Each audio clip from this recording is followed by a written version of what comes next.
ESWAT, City Under Siege has a bit of an odd start. Despite promising the ability to play as a technologically enhanced policeman of the future, the game starts you off with 2 levels where you don't wear the armor at all, your rookie police officer only having a gun he can aim left, right, and upward, the ability to crouch, and a jump that can go higher if you hold up or will let you jump between the foreground and background in these levels only. Perhaps this is meant to introduce the player to the game's style of play, but almost immediately you can glean that it's an action platformer about jumping around and shooting enemies, and all its unique mechanics can only be learned once you get the cybernetic combat suit in level 3. Even though it will remove the jet boosters for level 4 shortly after you just got your first taste of them. If I had to guess why the game has such an odd start despite being a game with only 8 levels total, it might have something to do with the game's strong level identity. Despite being somewhat short themselves, each stage in the game manages to stand out from the others, even if that comes at putting odd limiters on the player.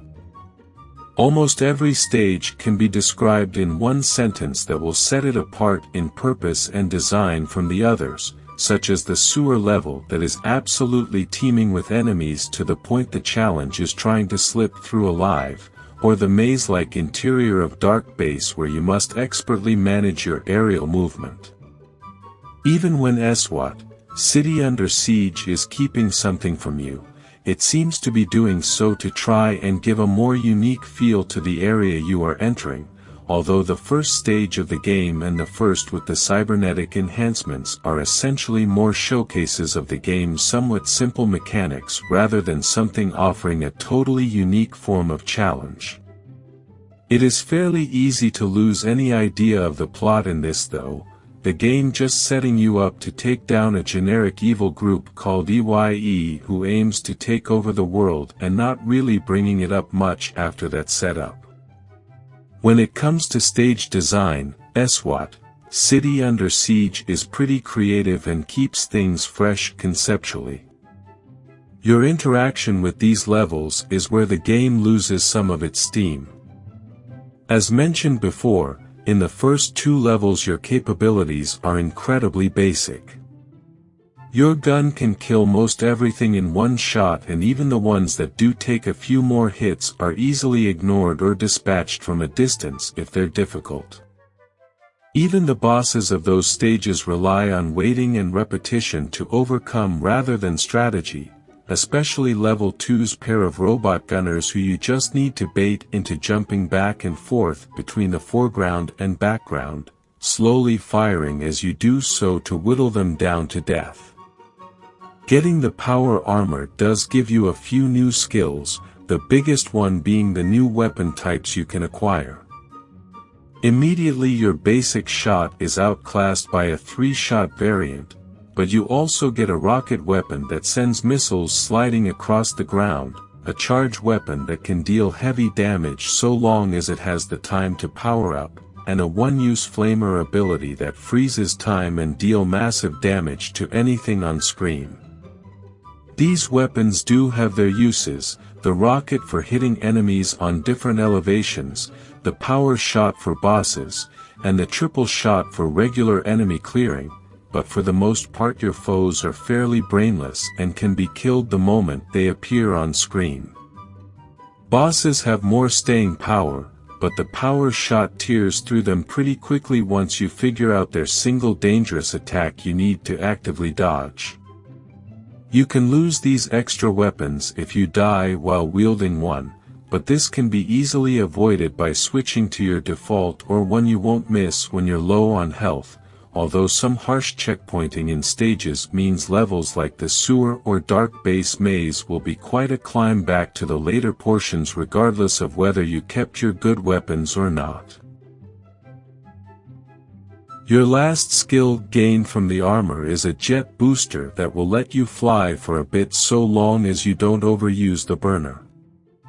This feature can be a bit of a mixed bag, sometimes making bosses or enemies too easy to overcome since you can easily outmaneuver them, and other times being a drag as you need to wait for the booster to cool off to use it again. The jetpack maze uses it to excellent effect though, having platforms and pickups that will immediately refill it but still requiring expert navigation with limited fuel reserves. Most other stages though will just slowly let it refill, which can be an issue at points that do actually require it for forward movement, leading to just standing in place and waiting out the slow build. The limitations are surely meant to prevent it being such an effective tool against bosses and a way to worm out of tough situations, but the moments where it's not full are often the moments it is actually needed rather than the cases where it can just help the player cheese through a challenge. ESWAT, City Under Siege, tends to make you too powerful except at the moments it would be useful to be.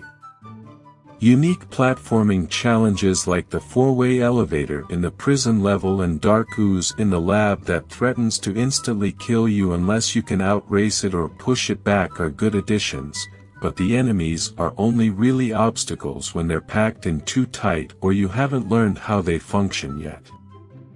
Bosses tend to be slow to strike with the attacks they have that might do some damage, so they can't really supplement the stages too well either. The final boss does pack a mostly unavoidable final attack that will kill you if you took too much damage fighting them as a sort of bitter bit of false difficulty, and difficulty does seem to be ESWAT, City Under Siege's stumbling point. Challenging level segments are in short supply due to the ways your skill set cracks them open intentionally or otherwise, but thankfully the game is still solid enough that it doesn't become totally boring or frustrating when it tips too far towards being easy or hard, mostly because nothing sticks around long enough to overstay its welcome, also meaning it rarely has the time to impress either. ESWAT, City Under Siege is an action platformer where most of its good ideas are undercut by the execution of its less thought-out ideas. Levels manage to have unique identities that throw new hazards and challenges at the player, but our policeman protagonist just isn't that interesting to play as. Enemies rarely put up a good fight, especially once your arsenal is expanded by the cybernetic suit, and that suit's boosters can make breezing past the few remaining challenges too easy or too slow depending on how the game decides to limit you in that moment. Some glimmers of inspiration like the levels with clearly expressed concepts refuse to be dimmed though, such as the maze that tests your booster maneuverability and the sewer that crams in so many enemies you can't afford to be careless. The brief flickers of interesting design keeps ESWAT, City Under Siege from going under, but they don't entirely save it either. Se derem o like, se inscreverem e derem o like, é acobertado por Deus e o Divino Espírito Santo. E se não derem o like, está acompanhado com todos os cães que tiver no inferno. Caim, Satanás, pão grosso e parafuso, Botafogo, Lúcifer, que é o chefe de lá, e meu avô, que é o comandante de tudo. Botar para arrombar em vocês, tudo aí.